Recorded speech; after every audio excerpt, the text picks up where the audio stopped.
ازيكم يا حلوين؟ عاملين ايه؟ يا رب كده تكونوا بخير وصحة وسعادة ومبسوطين ومترطبين.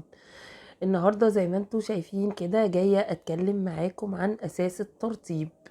جاية اتكلم معاكم عن التنظيف، تنظيف بشرة الجسم طبعا، لانه دوت للجسم. ده شاور جل سيكريت لاجون من ايفون سينسز، التحفة الهايل الرائع.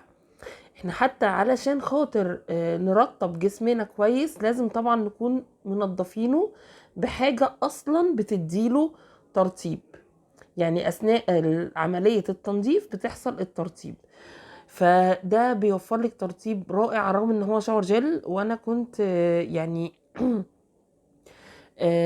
بستخدم الشاور كريم. انا بحب الشاور كريم اكتر لان انا بشرتي جافه زي ما انتوا عارفين، بس هو انا كنت مستخدماه في الصيف اول ما ظهر على طول.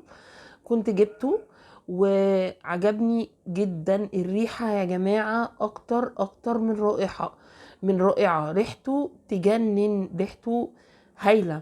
هو بريحه الفواكه والمسك، فتحسي ان هي في ريحه كده، في يعني ايه، مفرفشه. احنا طبعا عارفين كويس جدا تأثير العطور على نفسيتنا. فانت لما تشمي ريحه حلوه كده بتبسطك وانت بتاخدي حمامك. هايله يعني، بجد كنت بحبه جدا وما زلت بحبه ودايما بجيبه. هو من الحاجات الرائعه، ليه ريحه تحفه يعني.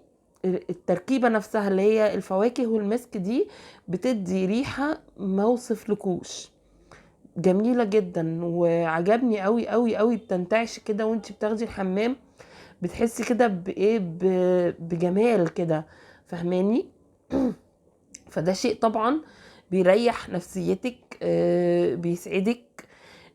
غير لما انت بتبقي بتاخديه بصابونه ريحتها عاديه او كده، لا هو ريحته مميزه ومختلفه عن حاجات تانية كتير جدا، عن الصابونات التانية اللي بتتباع بره زي فا او كامي او كده. لا ده مميز جدا ومختلف جدا. وعلى فكرة انا ما ببيعش عشان اعمل مثلا دعاية لايفون او كده، لا خالص. ده في منتهى الجمال. بيرطب بشرتك على الرغم ان هو شاور جل. زي ما قلت لكم انا بحب الشاور كريم جدا، بس هو عجبني بيرطب البشرة، بيديكي احساس بالريحة الحلوة والجمال كده والترطيب وانتي بتستخدميه اثناء الاستحمام.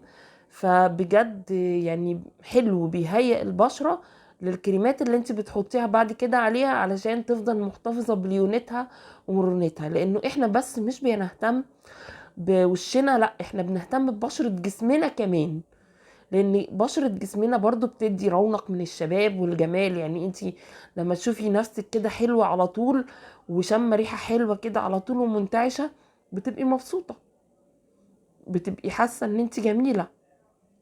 تمام؟ فاحساسك ان انت جميلة ده حاجة يعني ايه، لا تقدر بمال يعني. هو نازل معانا الشهر ده، نازل ال 720 ملي. تمام؟ انا كنت جايبه ال 250 ملي، نازلين في عرض تشتري 2 جل استحمام 720 ملي من نفس النوع او نوع مختلف ب 207، ولو عايز تشتري واحده بس هتشتريها ب 115. فانا قلت ان هو عرض حلو هيبقى فيه توفير كتير يعني. احسبوها انتوا بقى لان انا مش فاهمه، يعني مش مركزه ان انا احسبها تاني يعني. بس بصراحه تحفه.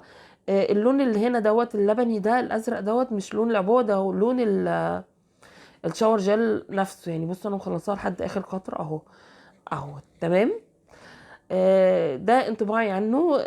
يا رب اللي جابوه يكون عجبهم، ويا رب تجيبوه ويعجبكم وتقولوا لي رأيكم في التعليقات. ويا رب كده الفيديو يكون عجبكم، تعملوا له لايك وشير وتعملوا اشتراك في القناة.